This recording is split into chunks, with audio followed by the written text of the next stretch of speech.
What is an oracle?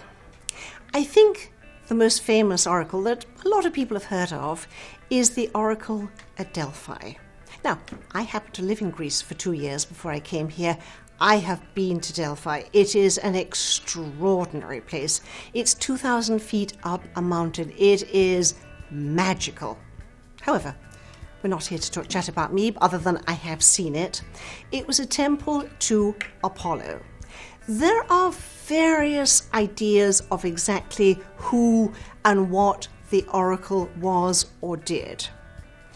I'm going to go with the classical version that it was a woman, tended to be a simple woman from the countryside around, who was put into some sort of basket, should we say, for argument's sake, and suspended above a cleft in the rocks. There were fumes apparently coming out of this fissure in the mountain. We don't know what was coming out of the mountain.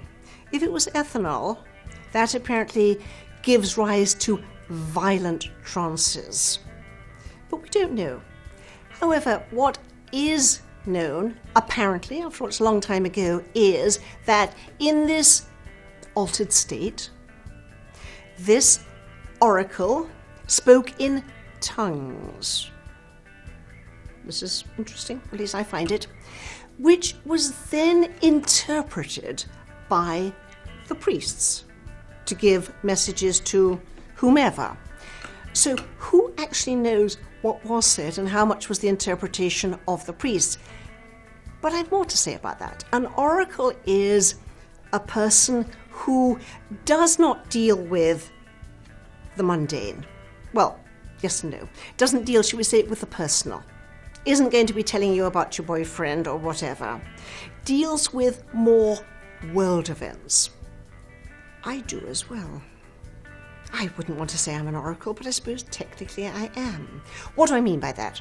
I will tell you.